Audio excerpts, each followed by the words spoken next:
દર્શક મિત્રો, ખાસ કરીને કચ્છ પ્રદેશ જે છે એ સંત અને સુરાની ભૂમિ છે. ખાસ કરીને દાતારીના ગુણ આ પ્રદેશમાં એવા ખીલ્યા છે કે વ્યક્તિ અહીંથી ભલે એ કચ્છને છોડીને બીજે રહેતો હોય, પરંતુ કચ્છ એના સદાય એના હૃદયમાં વસતું હોય છે. મિત્રો, ખાસ કરીને મહાસપ્ર ન્યૂઝ અને કચ્છી ટીવી સમાચારની ટીમ જ્યારે મુંબઈ ગઈ અને ત્યારે 41મો વાર્ષિક ઉત્સવ ભાનુશાલી સમાજ દ્વારા ઉજવવામાં આવ્યો. એ કાર્યક્રમ આપ સૌએ લાઈવ નિહાળ્યો, સોશિયલ મીડિયામાં પણ નિહાળ્યો. એ કાર્યક્રમમાં બે મહત્ત્વની જાહેરાત કરવામાં આવી અને જાહેરાત હતી માતૃશ્રી ભચીભાઈ સુંદરજી મેમોરિયલ ટ્રસ્ટના ચેતનભાઈ, પછી એમના બે ભાઈઓ અને બહેનો, આ તમામ પરિવાર દ્વારા એક જાહેરાત કરવામાં આવી કે 5 લાખ રૂપિયા જે છે એ ત્યાં રોકડ અને 25 લાખ રૂપિયા રાતા તળાવમાં એક પાણીના ટાંકા માટે જાહેરાત કરવામાં આવી. અને મિત્રો, હજુ એ 25 તારીખના જાહેરાત થઈ અને આજે 1 તારીખે એનું ખાતમુહૂર્ત પણ થઈ ગયું. તો ખરેખર ખૂબ જ ખુશીની વાત છે. રાતા તળાવમાં આજે એના માટે લહેરીભાઈ, એમના ચેતનભાઈના મોટા ભાઈ, એમના બેન અને હિતેશભાઈ અને સમાજના અગ્રણીઓ એની હાજરીમાં આ ખાતમુહૂર્ત કરવામાં આવ્યું. તો શું છે એની કેપેસિટી, કેટલા રૂપિયાનો ખર્ચ થશે, ચેતનભાઈને મળશું. એ પહેલાં મળીએ આપણે લહેરીભાઈને, જે ચેતનભાઈના મોટા ભાઈ છે, અને બેનબાને મળીએ કે કેટલી ખુશી થાય છે કે આજે એ જે વટવૃક્ષ બન્યો છે અને વટવૃક્ષમાં અનેક લોકો, અનેક જીવ, અને ખાસ કરીને આ પાણીમાંથી તો કેટલી ગાયો પાણી પીશે, કેટલા લોકો ત્યાં શ્રદ્ધાળુઓ અને કહી શકાય કે બહારથી જે પ્રવાસીઓ આવશે એ પણ પાણી પીશે. તો ખાસ કરીને લોકો ભૂતકાળમાં પણ રાજાશાહીમાં પાણીના પરબ બનાવતા, સેલોર વાવ બનાવતા. તો આજે આ ટાંકાનું કામ છે જે ખરેખર એમના માતૃ અને પિતાને પણ જ્યાં પણ હશે એમને પણ એટલી ખુશી હશે કે જે શબ્દોમાં વર્ણવી ન શકાય. તો મળીએ પરિવારના બે સભ્યોને, ત્યારબાદ હિતેશભાઈને મળશું. બેનબા, કેટલી ખુશી થાય છે કે તમારા પરિવાર દ્વારા રાતા તળાવ જેવી ધાર્મિક જગ્યાએ આ કામ કરવામાં આવ્યું? બહુ ખુશી થાય છે. બહુ ખુશી થાય છે કે ભાઈ છે આવા ને આવા સારા કાર્ય કરે, આવા ને આવા સારા પાણીના પરબ બંધાવે અને સારા કામ કરે. ખાસ કરીને પાણીનું જે કામ છે કચ્છ માટે ખૂબ જ મહત્ત્વનું છે. આપણે જ્યારે અહીંયાથી બધા લોકો જે હિજરત કર્યા છે કે બહાર ગયા છે એ પાણીના માટે, કારણ કે પાણીની જે વિષમતા હતી, પાણી વરસાદ ન પડતો હતો, પરંતુ પાણીનો ટાંકો જે છે એ રાતા તળાવમાં કેટલો જરૂરી બનશે? બહુ જ જરૂરી બનશે, કારણ કે ત્યાં રાતા તળાવની આજુબાજુમાં બહુ બધા ગામડા છે, બધાને કામ આવશે. પછી અબોલ જીવ પણ છે, એટલે બહુ બધું કામ આવશે. ખાસ કરીને 3 ભાઈઓ અત્યારે જે સેવાના કામો કરે છે માતાજીના નામે માતૃશ્રી ભચીભાઈ સુંદરજી મેમોરિયલ ટ્રસ્ટમાં, ત્યારે કેટલી ખુશી થાય છે તમારે? બહુ ખુશી થાય છે. એ માના એક મોટા આશીર્વાદ છે કે ભાઈઓ, 3 ભાઈઓ આવા સારા કામ કરે, અને ચેતનભાઈને તો બહુ જ મન છે કે આવા સારા કામ કરવા જોઈએ. મિત્રો, ખાસ કરીને મેં જોયું છે અને હિતેશભાઈ પણ સાક્ષી છે કે આ પરિવાર જે છે એ કામ કરવામાં માને છે. શબ્દો એમના જે છે એ કામમાં જ દેખાતા હોય છે. અમુક લોકો જે છે એ ખાસ કરીને બોલે, પરંતુ આ જે પરિવારનો એક જ મોટો છે, એક જ સૂત્ર છે કે કામ કરી અને લોકોને દેખાડવું. તો મળીએ ચેતનભાઈના મોટા ભાઈ લહેરીભાઈને કે કેટલી ખુશી થાય છે કે આપણે નખત્રાણામાં પણ એમણે કીધું કે મેં જોયું, બધું સર્વે કર્યું અને ત્યારબાદ મેં કીધું છે કે ના, હવે તમારે જે કામ કરવું એ કરો. એટલે લીલી ઝંડી છે એને ચેતનભાઈએ તો રામ તરીકે એમને નખત્રાણાના પ્રોગ્રામમાં સંબોધન કર્યું હતું. તો રામને કેટલી ખુશી થાય છે કે લક્ષ્મણ આવા કાર્યો કરી રહ્યા છે. લહેરીભાઈ, કેટલી ખુશી થાય છે? એક ચેતનભાઈ ખુશી એટલે બહુ બધાની ખુશી થાય છે. અને આવા કાર્ય છે ને અમે છેલ્લા 25 થી 30 વર્ષથી કરતા આવ્યા છીએ, બરાબર છે. અને કામ છે અત્યારે આ કામ કરવામાં જ અમને ખુશી છે, નથી આમ ભાષણ કરવામાં ખુશી, નથી વાતો કરવામાં ખુશી. અમને 24 કલાક કામ હોય ને તો એ કામ જ આપણો કર્મ છે, અને કરીને દુનિયાને બતાડો ને એ જ ખુશીની વાત છે. રાતા તળાવમાં આજે 25 લાખ એટલે માતબર રકમમાં ત્યાં કને ટાંકો બનશે. એ જગ્યા પસંદ કરવાનું કારણ શું? કારણ એ છે કે ત્યાં ગાયો છે, ગાયોને પાણી મળે અને સારા ત્યાં પ્રોગ્રામ થાય છે. એના બદલ અમને બહુ જ ખુશીની વાત છે. અને આજુબાજુના જે ગામડા છે, માણસો ત્યાં રોકાય, સ્થળ છે ત્યાં સારો અને સારી જગ્યા છે. એટલે બહુ ખુશીની વાત એ છે કે બહુ જ મહત્ત્વનું ત્યાં સારું મતલબ સ્થળ છે.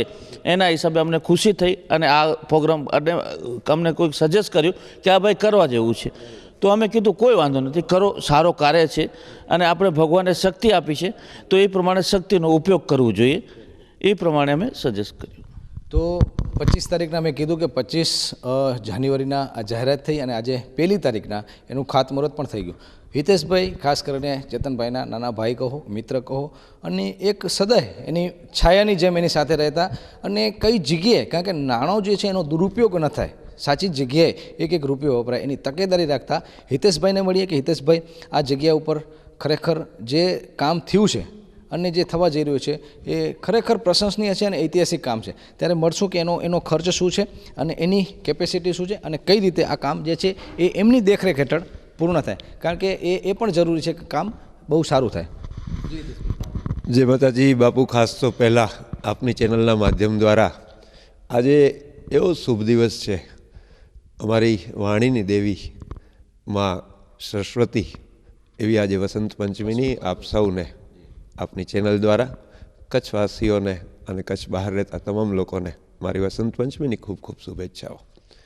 આપ જે મને વાત કરો છો એ આપ જાણો છો કે ગત 25 તારીખે આપણે 42માં આના ઉત્સવ દરમિયાન એક જાહેરાત ત્યાંથી કરવામાં આવેલી કે અમારા ટ્રસ્ટ વતી માતૃશ્રી ભચીભાઈ સુંદરજી મેમોરિયલ ફાઉન્ડેશન ટ્રસ્ટ દ્વારા ત્યાં રતા તળાવ ખાતે એક સ્ટોરેજ ટેન્કની વ્યવસ્થા ઊભી કરવી અને આ સ્ટોરેજ ટેન્કની વ્યવસ્થા ઊભી કરવાની જાહેરાત 25 તારીખે થાય અને 1 તારીખે એનું ભૂમિપૂજન અમે કરીએ એનો મને વિશેષ આનંદ થાય છે.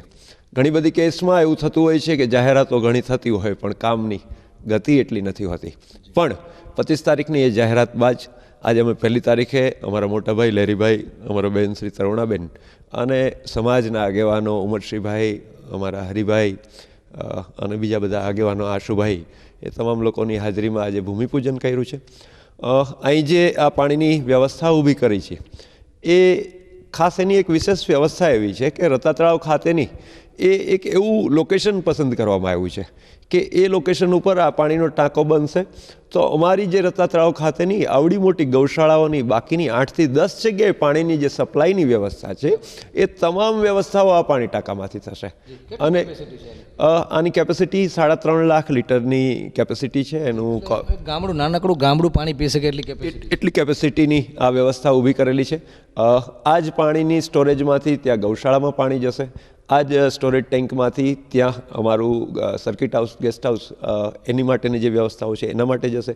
પીવાના પાણી માટેની જે જુદી જુદી 3 થી 4 પરબો છે એના માટે પણ અહીંથી જ તમામ સપ્લાય, વોટર સપ્લાય અહીંથી થશે. અને ખાસ આટલી બધી સંખ્યામાં જ્યાં ગાયો છે એના માટે આવી પાણીની વ્યવસ્થાઓ ઊભી કરી એ અમને એનું ખૂબ આનંદ થાય છે. કારણ કે જન જન સુખ કર દે, દુઃખ સબ હર દે, જળ જીવન દે રેવાજી. એમ જળ છે એ જ જીવન છે.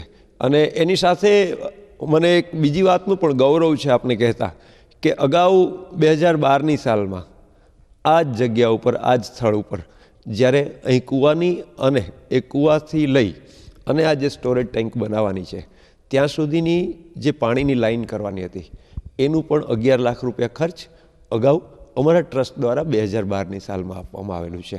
અને માતાજીની દયાથી અને મા આશાપુરાની કૃપાથી ચેતનભાઈ એટલા બધા કાર્યોમાં હંમેશા, સમાજનું કોઈ કાર્ય હોય, સેવાનું કોઈ કાર્ય હોય, એમાં હંમેશા રાત દિવસ એ તત્પર રહે છે. અને ચેતનભાઈ દ્વારા જુદી જુદી, આ તો રતા તળાવ ખાતે એક ગૌ સેવા અને ગૌશાળાની વાત હતી, એના માટેના કાર્યોની વાત હતી. એ સિવાય પણ કોઈ પણ પ્રકારનું સામાજિક કાર્ય હોય એમાં હંમેશા રહે છે. આજ સવારનો જ હું આપને દાખલો આપું કે આજ સવારે અમારે નખત્રાણા ખાતે મેઘવાડ મારું વણકર સમાજ એના સમૂહ લગ્ન હતા. અને એ સમૂહ લગ્નમાં એક સાથે, એ ખૂબ જ નાનો સમાજ હોય, એ લોકોએ એવું કીધું કે ભાઈ અમારો સમાજ બહુ નાનો છે અને અમે આવા 25 સમૂહ લગ્ન એક સાથે કરીએ છીએ. તો એમાં પણ એક મહાત્બર રકમ ચેતનભાઈ આજે પહોંચી ન શક્યા, પણ એમને ખાસ અમારા બેનને, મને અને લેરીભાઈને કીધું હતું કે આ લગ્નમાં અમારે તમારે જવાનું છે, હાજરી આપવાની છે. એમાં હાજરી એમને આપી. મેં એમના પ્રમુખશ્રીને કીધું, એમને મને કીધું કે અમારો સમાજ નાનો. ત્યારે મેં એમને કીધું હતું કે ખરેખર આ આપનો સમાજ છે એ નાનો ન હોઈ શકે. આ સમાજ નાનો એટલો માટે ન હોઈ શકે બાપુ કે જ્યારે આ દેશનું બંધારણ બનવાનું હતું, આ દેશના બંધારણની વાત થતી હતી, ત્યારે ભારત દેશના સર્વશ્રેષ્ઠ બંધારણ બનાવવાવાળા અનેક માણસો હતા. એમાં અનેક વ્યક્તિઓ હતા એ સૂઈ ગયા હતા, પણ બંધારણની આગલી રાત્રે એક વ્યક્તિ જાગી રહ્યો હતો. અને જાગવાવાળો વ્યક્તિ છે એને કોઈ પ્રશ્ન પૂછ્યો હતો કે બધા જ બંધારણ બનાવવાવાળા સૂઈ ગયા છે, આપ કેમ જાગો છો? ત્યારે એ જવાબ દેવાવાળો મા ભારતીના સંતાને એટલું કીધું હતું કે બાકીના બધાના સમાજ સમાજના લોકો જાગી રહ્યા છે ને એટલે એ લોકો સૂતા છે. મને ચિંતા એટલી છે કે મારા સમાજના લોકો ઊંઘી રહ્યા છે, એના માટે મારે જાગવું પડે. આવું કહેવાવાળો બીજો કોઈ નહીં પણ ડૉક્ટર બાબા સાહેબ આંબેડકર હતા. અને એને આજે આ સામાજિક સમરસતાની આવી જો ઉત્કૃષ્ટ ઉદાહરણ કોઈએ પૂરું પાડ્યું હોય તો ડૉક્ટર બાબા સાહેબ આંબેડકરે પૂરું પાડ્યું છે. ત્યારે આવા સમાજની સદ્ભાવના માટે, આવા સમાજની એક સમરસતા માટે આપણે સૌએ કાર્ય કરવું જોઈએ. અને આવા કાર્યો ચેતનભાઈ હંમેશા કરતા રહે એવી જ મા આશાપુરાને પ્રાર્થના. અંતિમ પ્રશ્ન, ખાસ કરીને એનું બજેટ ટાંકાનું અને કઈ રીતે એ પૂર્ણ થશે, એમાં દેખરેખ કઈ રીતે આપ કરશો? બાકીની બધી જ વ્યવસ્થાઓ છે એ ત્યાં અમારી સંસ્થા દ્વારા કરવામાં આવશે. આ ટાંકાની અમે જે એનું કોસ્ટિંગ કરાવેલું છે 3.5 લાખ લીટરનું, એનું બજેટ અંદાજિત 25 લાખથી 28 લાખ રૂપિયાનું થાય છે. અને એ સંપૂર્ણ કામ અમારા ટ્રસ્ટ દ્વારા કરવામાં આવશે. અને બાકી પણ આગળ હજી જ્યારે જ્યારે આવા કાર્યોની જરૂર પડશે ત્યારે અમારું ટ્રસ્ટ માતૃશ્રી ભચીભાઈ સુંદરજી મેમોરિયલ ફાઉન્ડેશન એ હંમેશા સાથે રહી અને આવા કાર્યો કરતા રહેશે. ખાસ કરી રતા તળાવ ખાતેની સંસ્થાના અમારા તમામ ટ્રસ્ટીઓ, એના મૂળ સ્થાપક માન્ય શ્રી મંજીભાઈ ભાનુશાલી, અમારે હરિભાઈ, અમારા ઉમરસિંહભાઈ અને આશુભાઈ, આ બધા જ સમાજની એટલી એક મોટી જબરદસ્ત સેવા કરી રહ્યા છે. અને એનાથી આગળ વધીને કહું કે માત્ર સમાજની નહીં પણ આ લોકો એવા વ્યક્તિઓ છે કે કચ્છની અંદર વસતો કોઈ પણ વ્યક્તિ હોય, એને કોઈ પણ પ્રકારની તકલીફ હોય તો સમાજ અને આવા ટ્રસ્ટ આ બધા જ ભેગા થઈ ખરા અર્થમાં ખૂબ મોટી સેવા કરી રહ્યા છે. અને આ બધા લોકોને માતાજી હંમેશા આવા સદકાર્યો કરવા માટેની શક્તિ આપે એવી ખાસ માતાજીને પ્રાર્થના છે. ખૂબ જ સારી વાત છે. અને મિત્રો, ખાસ કરીને માતાજીએ અનેક લોકોને સંપત્તિ આપી છે. અને જે એ ડોક્યુમેન્ટરી આપણે જે રજૂ કરી હતી ત્યારે પણ એમ ભગવાન ઉધોરામના શબ્દો છે કે જે કંઈ પણ તમારે કરવાના છે સત્કાર્યો અહીં કરવાના છે, અન્યથા માત્ર ભાથું જે છે એ તમારા સત્કર્મનું જે છે એ તમારે ઉપર લઈ જવાનું છે. ત્યારે ઉદાર હાથે એવી જગ્યાએ રૂપિયા વપરાવા જોઈએ કે જેથી કરીને લોકોને અનેક વર્ષો સુધી એ દાન છે એ યાદ આવે. અને એવું જ દાન ખાસ કરીને આજે માતૃશ્રી ભચીભાઈ સુંદરજી મેમોરિયલ ફાઉન્ડેશન દ્વારા થયું છે. ત્યારે એમના પરિવારને ખૂબ શક્તિ મળે. અને ખાસ કરીને હિતેશભાઈ જેવા દોસ્ત હોય ત્યારે ખાસ કરીને એ રૂપિયો જે છે સદમાર્ગે વપરાય, એમાં બેમત નથી. કેમેરામેન સંદીપ ખરવા, કલ્પેશ ગોર સાથે જયમલસિંહ જાડેજા, મા આશાપુરા ન્યૂઝ, નર્મદા નિરાલી બાગ, સામત્રા.